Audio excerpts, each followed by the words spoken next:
दृश्य क्या है? दृश्य का स्वरूप ये बताया इस सूत्र में। ये दृश्यम, ये दृश्य है। दृश्य का मतलब सीधी सरल भाषा में जगत, संसार। दृश्य का अर्थ क्या है? संसार। ये संसार किससे बना? प्रकृति से। किससे बना? तो प्रकृति से बना हुआ जो ये संसार है, इसी का नाम दृश्य है। अब संसार में सूर्य, पृथ्वी, पंचमहाभूत सब आते हैं, अनाज, फल फूल, शाक सब्जी सब आते हैं, खनिज पदार्थ, पेट्रोलियम पदार्थ सब आते हैं, और ये शरीर भी उसी में, ये सब संसार का ही हिस्सा है। तो संसार कहने से ये सारी चीज़ों का संग्रह हो जाता है। तो इस संसार के साथ जब आत्मा का संयोग हुआ, बस तभी से दुख आना शुरू हुआ, और ये तब तक चलेगा जब तक संयोग बना रहेगा। ये संयोग जब तक बना रहेगा तब तक दुख आएगा। भूख प्यास लगेगी, गर्मी ठंडी लगेगी, सर्दी जुकाम बुखार, टीबी, कैंसर, आंधी तूफान, बाढ़, भूकंप सब आएगा। और यदि इसके बाद फिर संयोग हुआ, मृत्यु होने के बाद यदि फिर दूसरा जन्म हुआ, फिर वही चक्कर चलेगा, फिर भूख प्यास गर्मी ठंडी, फिर सब दुख फिर आएगा। जितने जन्म लेते रहेंगे तब तक दुख आएगा। इसलिए जन्म लेना ही बस दुख की जड़ है, दुख का कारण है। इसको जड़ को उखाड़ो, जन्म लेना बंद करो, दुख खत्म। फिर हमारी गारंटी। आप जन्म लेना बंद करो, फिर दुख आ जाए तो फिर हमको बोलना, हमारी गारंटी, फिर नहीं आएगा।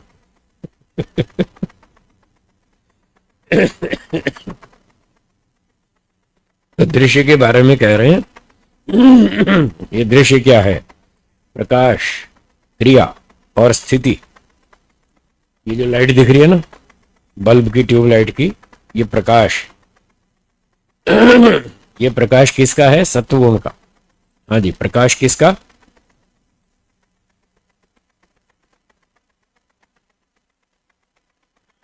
और क्रिया, गति। ट्रेन चलती है, विमान चलता है, स्कूटर चलता है, कार चलती है, कुत्ता चलता है, गधा चलता है। ये जो गति हो रही है, ये रजोगुण का कारण से। रजोगुण गतिशील है, सत्वगुण प्रकाशशील है। शील का मतलब स्वभाव। सत्वगुण प्रकाश स्वभाव वाला है, रजोगुण क्रिया गति स्वभाव वाला है, और तमोगुण स्थितिशीलम, वो स्थिति स्वभाव वाला है। जैसे पत्थर पड़ा हुआ है, भारी है ना, पत्थर पड़ा हुआ है सड़क पे, 20 किलो 10 किलो का पत्थर भारी पड़ा हुआ है। ये जो भारी वाला है ना, ये तमोगुण है। भार गुण तमोगुण की वजह से, गति रजोगुण के कारण है, और ये लाइट और सुख शांति ये सत्वगुण के कारण है। तो सूत्रकार कह रहे हैं प्रकाश, क्रिया और स्थिति वाला, स्वभाव वाला दृश्यम, ये जगत। ये जगत, इसमें ये तीन स्वभाव देखे जाते हैं। प्रकाश भी है, और गति भी है, और स्थिरता भी है। ये तीनों चीजें हैं इस जगत में। इसका नाम है दृश्यम। आप लोग हिंदी भाषा में दृश्यम का अर्थ समझते हैं जो दिखता है, यही समझते हैं ना? तो संस्कृत है ये, तो संस्कृत का शब्द है, तो संस्कृत के कुछ अपने भाव भी होते हैं। तो यहां दृश्यम का अर्थ है जो भोगने योग्य पदार्थ है, कंज्यूमेबल आइटम, उसका नाम है दृश्यम। क्योंकि हम इसको देख रहे हैं। देख क्या रहे हैं? भोग ही तो रहे हैं। आप फिल्म देखने जाते हैं तो आपने पैसे खर्चे ना, क्यों खर्चे? उसका सुख भोगने के लिए। तो वो देखना क्या है? सुख लेना ही तो है। एक आंख से सुख लिया जा रहा है, एक कान से लिया जा रहा है। अब किसी वो रेस्टोरेंट में जाते हैं, वहाँ पहले पुराने समय में ऐसा होता था, रेस्टोरेंट में कुछ रिकॉर्ड्स होते थे गीत वाले। आपको जो गीत सुनना हो वहाँ लिस्ट लगी हुई है, 2 रुपये 5 रुपये डालो, आपका मनपसंद गीत बजेगा। अब वो कान का सुख ले रहे हैं, पैसे डालो और कान का सुख लो, पैसे डालो और आंख का सुख लो। ये भोग ही तो रहे। तो देखने योग्य मतलब भोगने योग्य।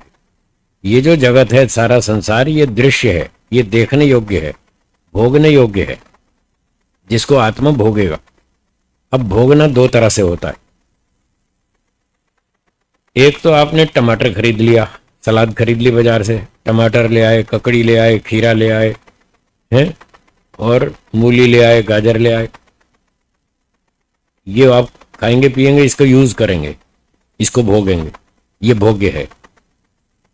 लेकिन ऐसे तो नहीं खाया जाएगा, चाकू भी तो चाहिए, चाकू भी तो चाहिए ना काटने के लिए।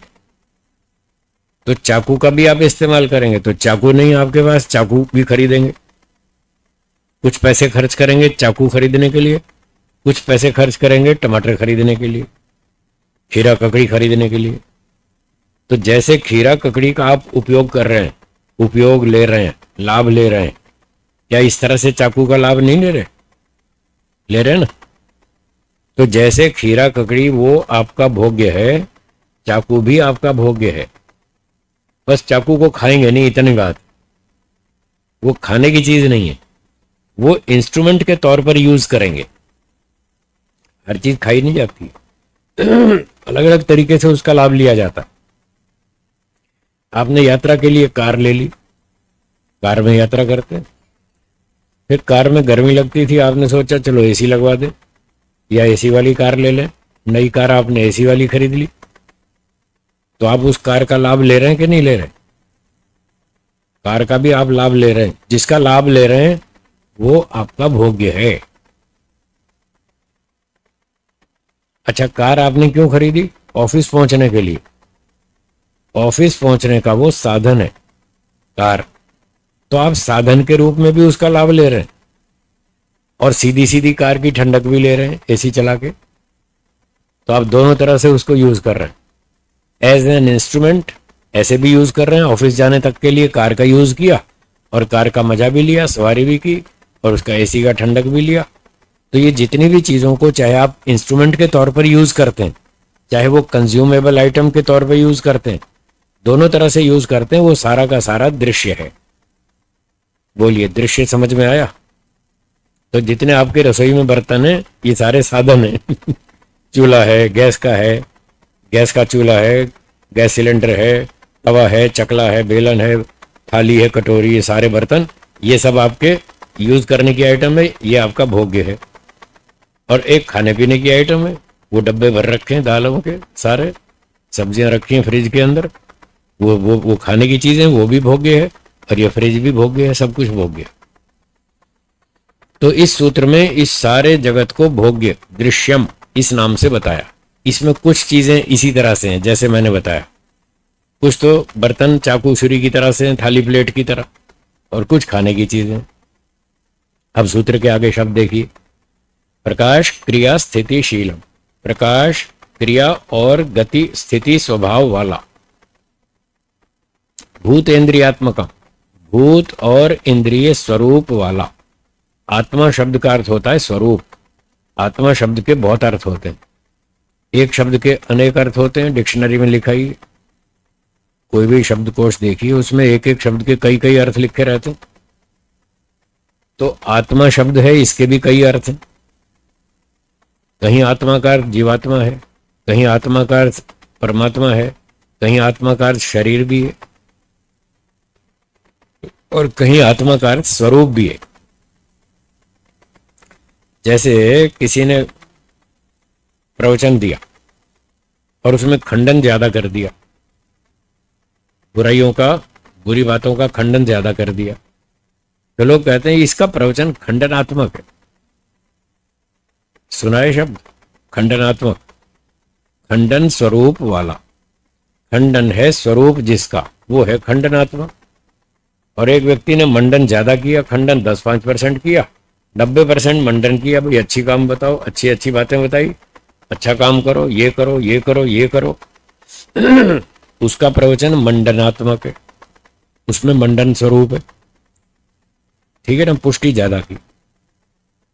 तो आत्मा शब्द का अर्थ है स्वरूप। यहां कह रहे हैं भूतेन्द्रियात्मकम, ये जो दृश्यम है ये भूत और इंद्रिय स्वरूप वाला है। इसका स्वरूप कैसा है?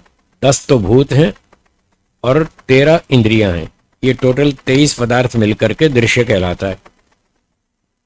भूत 10 हैं, 5 तो आपने सुन ही रखे हैं, पंचमहाभूत सुने ना, पृथ्वी, जल, अग्नि, वायु, आकाश, ये पंचमहाभूत है, ये तो सभी लोग जानते हैं। और 5 इनके रॉ मटेरियल है।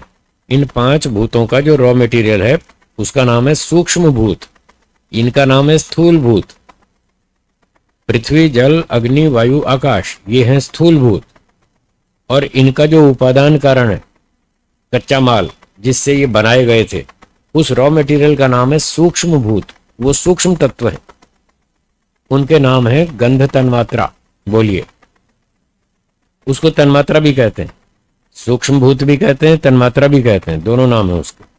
तो उनकी 5 जो तन्मात्राएं हैं उनके नाम बोलिए। गंध तन्मात्रा, रस तन्मात्रा, रूप तन्मात्रा, स्पर्श तन्मात्रा और शब्द तन्मात्रा। ये 5 तन्मात्राएं हैं। ये छोटे छोटे परमाणु जैसे पदार्थ हैं, सूक्ष्म तत्व हैं, तो इनका नाम भी भूत है। तो भूतात्मकम का मतलब जिसमें भूत हैं, भूत स्वरूप है जिसका। 5 सूक्ष्म भूत और 5 स्थूल भूत, 10 पदार्थ हो गए। और इंद्रियात्मकम, इंद्रियां भी हैं जिसमें, वो हैं 13 चीजें। बोलिए, 5 ज्ञानेन्द्रियां, 5 कर्मेंद्रियां, 1 मन, 1 बुद्धि, 1 अहंकार। कितने हुए? 13 हो गए। यह है इंद्रियात्मकम। तो ऐसा ये दृश्य है जिसमें 13 तो इंद्रियां हैं और 10 भूत हैं। 10 और 13 कितने हुए? 23 पदार्थ हैं जो जगत कहलाता है, जो दृश्य कहलाता है। और ये 23 पदार्थ किससे उत्पन्न हुए? प्रकृति से। वो 24वां है, मूल द्रव्य 24वां है, वो तो रॉ मटेरियल है, और 23 उसकी क्रिएशंस, उसकी प्रोडक्ट्स। ठीक हो गया? तो सूत्रकार कह रहे हैं भूत और इंद्रियां जिसका स्वरूप है, ऐसा है वो जगत। अब भूत में ये पंचमहाभूत हैं, और इस पंचमहाभूत में ये सारे सूर्य, पृथ्वी, समुद्र, पानी, पर्वत, नदियां और खनिज पदार्थ सब आ गया। तो ये सारा जगत भोग्य है, दृश्य है, जीवात्मा इसको भोगता है। और एक शब्द और आगे है सूत्र में, फिर आप पूछिए प्रश्न। भोग अपवर्गार्थम दृश्यम। भोग अपवर्गार्थम, अर्थम माने प्रयोजन, अर्थ प्रयोजनम, 2 इसके प्रयोजन है। कई बार लोग पूछते हैं जी ये भगवान ने संसार क्यों बनाया? आता है ना सवाल मन में, ये भगवान ने ये संसार क्यों बनाया? खुद तो ऊपर बैठा मजे ले रहा है, हमको यहाँ चक्कर में डाल दिया। ऐसा बोलते हैं लोग। उनके दिमाग में तो है कि भगवान ऊपर रहता है। जब भी कोई बात होती है कहते जैसे ऊपर वाले की मर्जी, ऐसे हाथ ऊंचा कर देते, जैसे ऊपर वाले की मर्जी, जैसे कि भगवान ऊपर रहता है, यहां नीचे नहीं रहता। तो खैर, वो लोग मजाक से कह देते हैं, या उनका सिद्धांत ही ऐसा है, उनकी मान्यता ही ऐसी है कि भगवान ने ये संसार क्यों बनाया। खुद तो मजे लेता है, आनंद में रहता है, और हमको यहाँ चक्कर में डाल दिया, स्कूल जाओ, पढ़ाई करो, परीक्षा दो, ये झंझट वो झंझट, हमको तो झंझट में डाल दिया, खुद मजे ले रहा है। ऐसा दुनिया क्यों बनाई भगवान ने?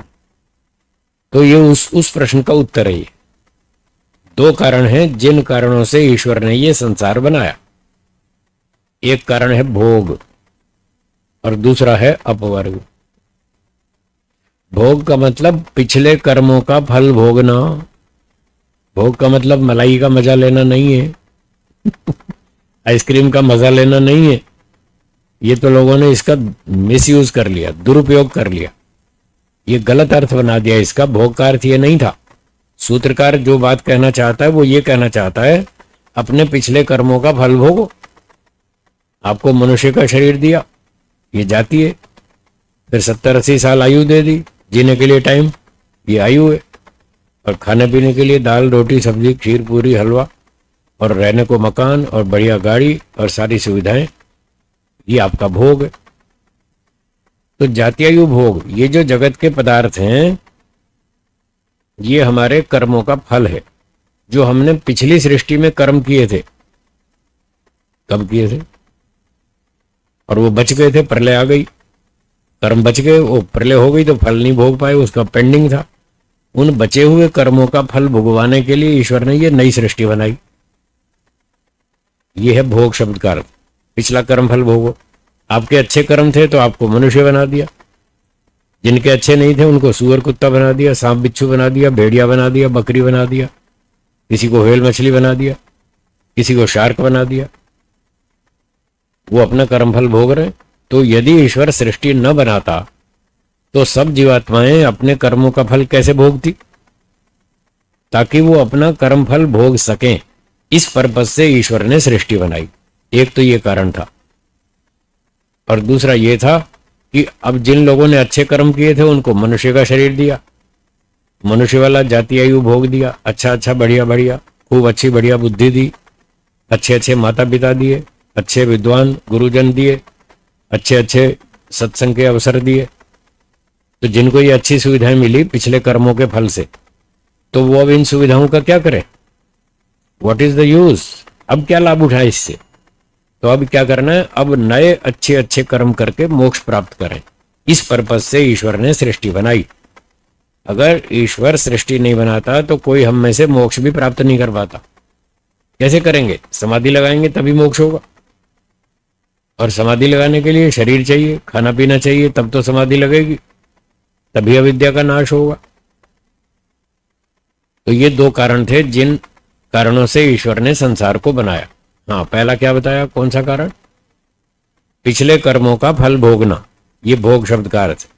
और आगे मोक्ष प्राप्त कर लेना, अपवर्ग मोक्ष, इसकी चर्चा आप सुबह सुन चुके हैं। अपवर्ग की व्याख्या उस हो गई ना, जहां प वर्ग की 5 चीजें नहीं होती वो अपवर्ग है। तो इस पर्पज से ईश्वर ने संसार बनाया। इस संसार का नाम है दृश्य। इस दृश्य के साथ शरीर भी उसमें आ गया, मन बुद्धि इंद्रियां सब आ चुके हैं। इन 23 पदार्थों में शरीर मन बुद्धि इंद्रियां सब आ चुके हैं। तो आत्मा इस दृश्य के साथ जुड़ा, बस यही दुख का कारण है। जब तक प्रकृति से जुड़ते रहेंगे, शरीर से जुड़ते रहेंगे, तब तक दुख पीछा नहीं छोड़ेगा। अब बोलिए क्या पूछना है? अभ्युदय और निश्रेयस। अभ्युदय का अर्थ है जो अभी अभी उदय होने वाला है, अभी अभी थोड़ी देर में, इसी जन्म में उदय, उन्नति, विकास, धन संपत्ति सुख शांति की प्राप्ति, जो इसी जन्म में आपको धन संपत्ति सुख प्राप्ति होगी, इसी जन्म में जो आपकी उन्नति होगी, सुख शांति और सुख के साधन मिलेंगे, उसका नाम है अभ्युदय। और निश्रेयस मोक्ष का नाम है। हाँ, निश्रेयस, अपवर्ग, मोक्ष, मुक्ति, ये सारे मुक्ति का अर्थ। ठीक हो गया? हाँ बोलिए।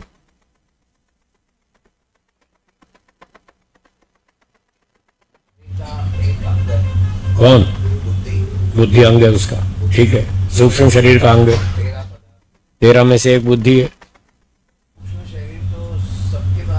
सबके पास है, सबके पास है। वो हाई क्लास है। मनुष्य की बुद्धि हाई क्लास है, गधे की चलती नहीं वैसी। जैसी मनुष्य की चलती है बुद्धि, गधे की बुद्धि ऐसी नहीं चलती। बुद्धि दोनों के पास है और सेम है, फिर उसकी आउटपुट घटिया क्यों है? यही सवाल है। मनुष्य की बुद्धि की आउटपुट अच्छी है। देखो, कार बनाई, बंगला बनाया, ट्रेन बनाई, हवाई जहाज बनाया, कंप्यूटर बनाया। किसी गधे ने कोई टेलीफोन बनाया आज तक? किसी घोड़े ने रेल का इंजन बनाया? जबकि उसके पास भी वैसी बुद्धि हमारे जैसी, पर उसकी बुद्धि की आउटपुट वैसी नहीं है जैसी हमारी है। कारण यह है कि जो बुद्धि तो सेम है दोनों की, वो सूक्ष्म शरीर का हिस्सा है। उसके बाद जो ये स्थूल शरीर है, ये सर से पांव तक, इस स्थूल शरीर का अंतर है। मनुष्य का जो स्थूल शरीर है, उसके अंदर जो ब्रेन है, मस्तिष्क, इसकी क्वालिटी बहुत ऊंची है। इसमें जो न्यूरॉन्स लगे, मेडिकल की भाषा में इसको न्यूरॉन कहते हैं। जिन न्यूरॉन्स, छोटे छोटे टुकड़े, जिनको मिला करके ये ब्रेन बना है। तो हमारे मस्तिष्क की जो क्वालिटी है वो बहुत ऊंची है। इस कारण से हमारी आउटपुट ज्यादा है। गाय के ब्रेन की क्वालिटी मनुष्य से बहुत कम है, इसलिए उसकी आउटपुट कम हो गई। भैंस में और कम है।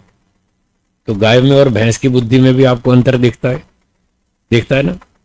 आप रोड पर चलते हैं, सामने गाय खड़ी है, आप हॉर्न देते हैं तो गाय अपना मुंह यूं घुमा लेती है, आपको रास्ता दे देती है, जाओ। लेकिन भैंस खड़ी हो तो वो यूं नहीं घुमाएगी, वो टक्कर मारेगी। उसमें इतनी अकल नहीं है कि कार आ रही है तो मैं जरा यूं घूम जाऊं, इसको रास्ता दे दूं। वो नहीं करेगी, उसमें अक्ल आउटपुट और कम हो गई। तो कुत्ता है, ये गधा है, भेड़ है, भैंस है, इनमें बुद्धि के आउटपुट बहुत कम। और इनसे मिलते जुलते तीन प्राणी हैं जिनमें कंपैरेटिवली बुद्धि की आउटपुट अच्छी है। गधे से मिलता जुलता है घोड़ा। घोड़े की बुद्धि ज्यादा अच्छी है या गधे की? घोड़े की। दोनों पशु हैं, फिर भी दोनों में फर्क है। तो उनके ब्रेन का अंतर है, इसलिए वहां आउटपुट बढ़ जाती है। तो घोड़े और गधे में किसकी अच्छी? घोड़े की। भेड़ और बकरी में किसकी अच्छी? बकरी की। गाय और भैंस में किसकी अच्छी? बस, तो अब आप समझ गए ब्रेन का अंतर। और मनुष्य का ब्रेन बहुत हाई क्लास, इसलिए इसकी आउटपुट बहुत अच्छी है, जबकि बुद्धि ओरिजिनल सब में एक जैसी है। कुत्ते में भी, गधे में भी, व्हेल मछली में भी, हाथी में भी, बंदर में, उल्लू में, सब में एक जैसी है। सूक्ष्म शरीर का जो पार्ट बुद्धि है वो सबकी एक सी है, स्थूल शरीर का भेद, इस कारण अंतर।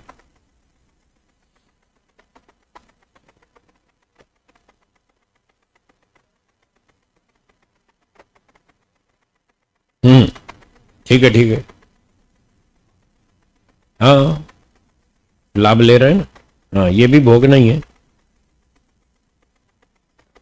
हाँ हाँ, ठीक बात है, बहुत अच्छा, बहुत बढ़िया, बहुत अच्छा प्रश्न पकड़ा आपने।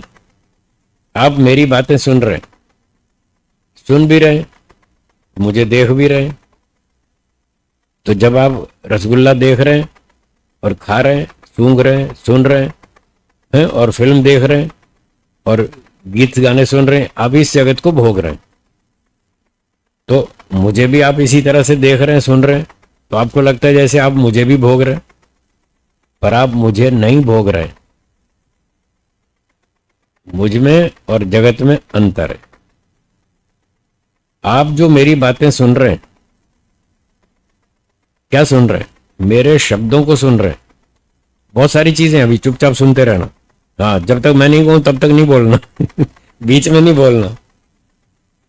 आप एक तो मेरे शब्दों को सुन रहे हैं, ये साउंड, ये तो प्राकृतिक है, कान का विषय है। कान एक इंद्रिय है। कान का विषय क्या है? शब्द। शब्द तो प्राकृतिक है। तो आप जो मेरी साउंड सुन रहे हैं, ये प्रकृति को भोग रहे हैं, मुझे नहीं। बच गया ना मैं एक पक्ष तो बचा लिया मैंने और सुनो, आप जो मेरी आवाज सुन रहे हैं, ये मेरे शब्दों को सुन रहे हैं, ये साउंड है। ये आत्मा की साउंड नहीं है, ये प्रकृति की साउंड है। अब आप मुझे देख रहे हैं, मेरा शरीर का रूप देख रहे हैं। ये जो रूप देख रहे हैं, ये शरीर का है, आत्मा का नहीं है। मैं तो आत्मा हूं, आपने मुझे क्या भोग लिया कुछ नहीं भोगा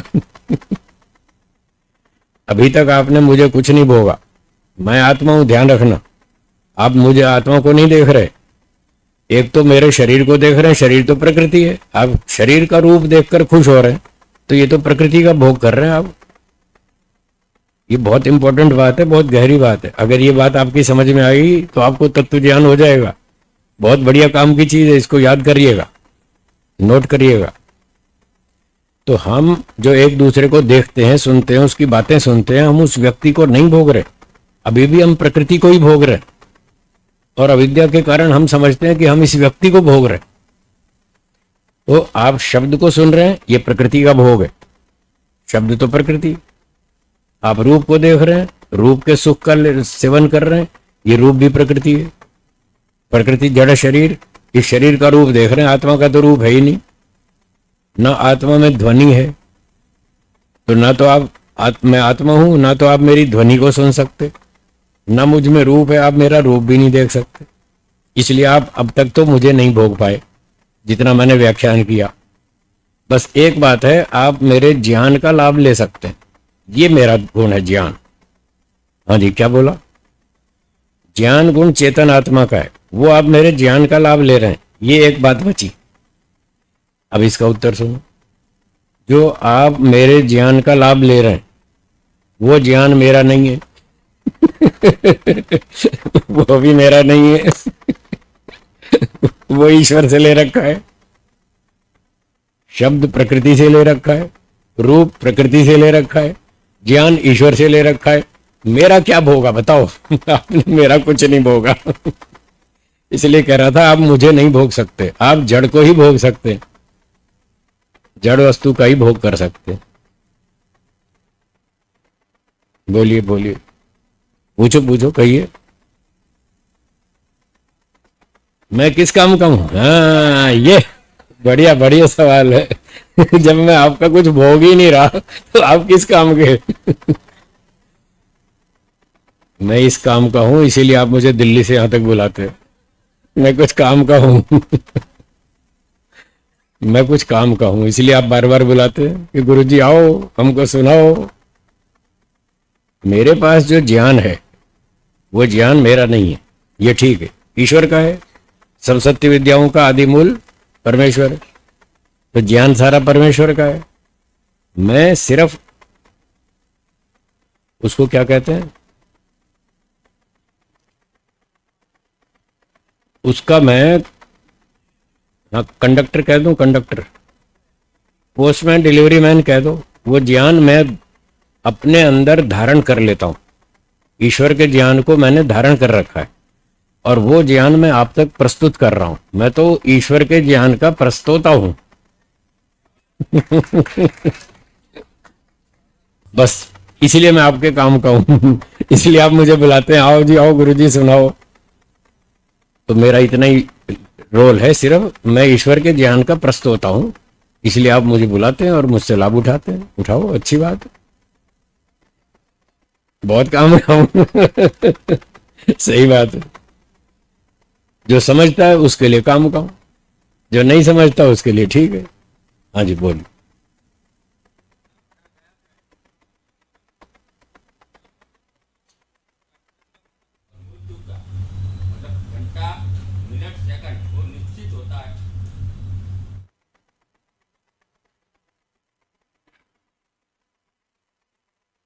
ऐसा निश्चित नहीं होता।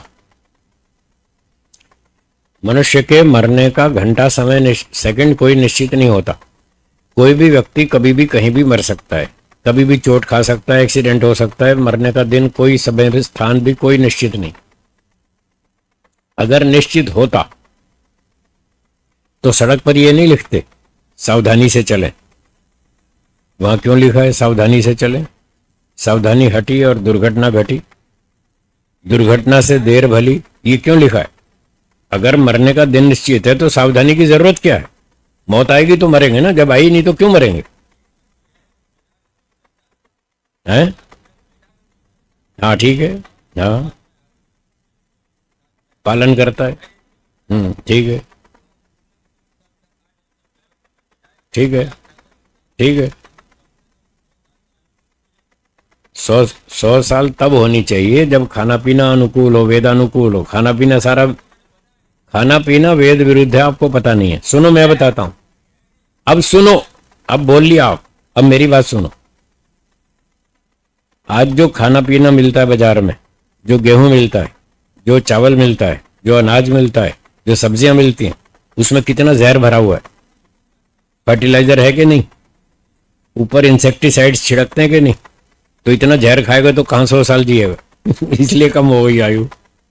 पानी पी रहा है वो शुद्ध नहीं, अनाज खा रहा है वो शुद्ध नहीं, फल सब्जियां खा रहा है वो शुद्ध नहीं, जिस हवा में सांस ले रहा है वो शुद्ध नहीं। कुछ भी शुद्ध नहीं तो 100 साल कैसे जिएगा?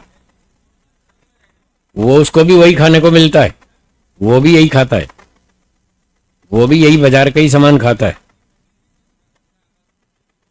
उसके माता पिता का शरीर भी वैसा ही है, वो कोई आसमान से थोड़ी टपका है। इसी माता पिता से ही तो पैदा हुआ है ना। जिस माता पिता ने ये जहर खा रखा है तो उसके शरीर में हेरिडिटी से जहर आता है, इसलिए उसकी आयु नहीं बढ़ती है। अगर ऐसा करेंगे, उसको गुरुकुल में रखो, वहां का शुद्ध अनाज खिलाओ, शुद्ध पानी पिलाओ और 1 2 3 4 पीढ़ी खींचो ऐसे ही, तो 4 5 पीढ़ी में वो 100 साल जी लेगा, उसकी आयु बढ़ जाएगी, बिल्कुल हो जाएगा।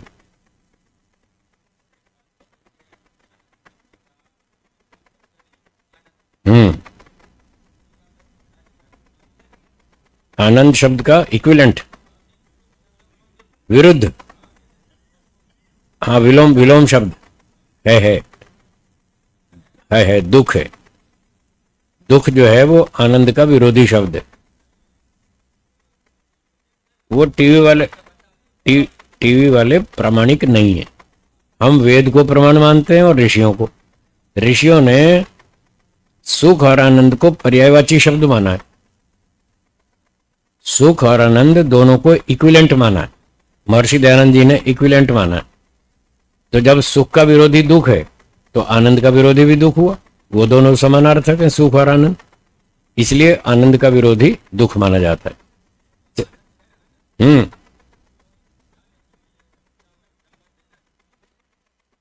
आनंद को समझाने के लिए उसको ये देना चाहिए। हाँ, आनंद को समझाने के लिए ये बताना चाहिए, ईश्वर का आनंद या प्रकृति का, कौन सा आनंद? ईश्वर का। हाँ सुनिए, ऐसे समझाना चाहिए कि आपने रसगुल्ला खाया, गुलाब जामुन खाया, आपको बहुत अच्छा लगता है, खूब रुचि लेकर, खूब सुख लेकर खाते हैं। तो जितना अच्छा आपको गुलाब जामुन लगता है, जितना उसमें आनंद आता है, इसको 1,00,000 से गुणा कर दो। इससे लाख गुना ऊंचा आनंद ईश्वर का आनंद है। ऐसे समझाएंगे।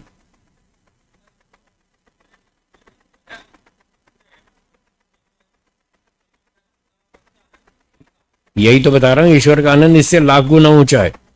इसको मल्टी नहीं, कैसा? तो आप मुझे गुड़ का स्वाद बता दो कैसा होता है। गुड़ का स्वाद बताइए कैसा होता है, बता सकते हैं? नहीं बता सकते? अरे नहीं बता सकता, आप हठ मत करो, समय खराब मत करो। वो शब्दों से नहीं बताया जा सकता। आप गुड़ का स्वाद नहीं बता सकते, मैं ईश्वर का आनंद कैसे बताऊं? प्रफुल्ल जी बताओ, गुड़ कैसा होता है? बता सकते हैं? मीठा होता है, स्वादिष्ट होता है, मजा आता है, और इससे ज्यादा क्या कहोगे? पर क्या मीठा सिर्फ गुड़ ही होता है? 250 आइटम मीठी है, क्या सबका एक स्वाद एक जैसा है? इतना कहने से क्या मुझे गुड़ का स्वाद समझ में आ गया कि गुड़ मीठा होता है? आप गुड़ का स्वाद भी नहीं समझा सकते शब्दों से। शब्दों में इतनी क्षमता नहीं है कि वो किसी चीज का प्रत्यक्ष अनुभव करा दे। जो अनुभूति है वो तो प्रत्यक्ष का विषय है, वो शब्द का विषय नहीं है। इसलिए प्रत्यक्ष प्रमाण की व्याख्या में एक शब्द आया था, अव्यपदेश्यम। अव्यपदेश्यम ये शब्द था। इसका मतलब था कि जो प्रत्यक्ष अनुभव होता है वो शब्दों से नहीं बताया जा सकता, उसकी वर्णन शब्दों से नहीं हो सकता। वो फीलिंग करने की चीज है, हाँ, अनुभूति करने की चीज है। आपने गर्म पानी में हाथ डाला, मान लो उसका टेम्परेचर 80 डिग्री सेल्सियस था पानी का, और आपने गलती से डाल दिया, फिर पता लगा अरे ये तो बहुत गर्म है, एक झटके से बाहर निकाल लिया। अब दूसरे ने पूछा भाई कैसा था, तुमने झटके से बाहर क्यों निकाल लिया? आपने कहा गर्म था। उसने कहा कैसा गर्म था? अब आप क्या बताएंगे? तू हाथ डाल के देख, जब भी पता चलेगा कैसा गर्म था। शब्दों से तो आप नहीं समझा सकते, इतना ही कहेंगे गर्म था। भाई कैसा गर्म था? वो कैसा गर्म था तो हाथ डालना, जब पता चलेगा कैसा गर्म था। है? हाँ हाँ, प्रमाण है ना, वो प्रमाण है, इसलिए उससे कोई बात बताई जाती है। और उस लेवल की नहीं समझा सकते जिस लेवल की प्रत्यक्ष से अनुभूति होती है। हाँ, सबसे ऊंचा है, 8 में सबसे ऊंचा प्रत्यक्ष है। जब व्यक्ति को किसी चीज का प्रत्यक्ष हो जाता है, फिर कोई प्रमाण नहीं चाहिए, बाकी सारे प्रमाण फेल। जैसे आपने प्रत्यक्ष अनुभव किया है, करेले का रस कैसा होता है? कड़वा है ना। अब 50 आदमी खड़े होकर ये बोले तू पागल है, करेले का रस तो मीठा होता है, आप उसकी बात मान लोगे 50 की? देखा, आप अकेले हैं और 50 लोग कह रहे हैं करेले का रस मीठा होता है, आप कभी नहीं मानेंगे। बोल रहे हैं आप कभी नहीं मानेंगे। क्यों नहीं माने? हाँ, टेस्ट कर लिया आपने टेस्ट कर लिया, प्रत्यक्ष कर लिया, आपको पता है कड़वा होता है, करेले का रस कड़वा होता है। अब 50 क्या 50 लाख लोग भी कहें कि करेले का रस मीठा होता है, आप कभी किसी की बात नहीं मानेंगे, क्योंकि प्रत्यक्ष है। प्रत्यक्ष सबसे बलवान है, इसके सामने सब बातें फेल। इतनी ताकत है प्रत्यक्ष की।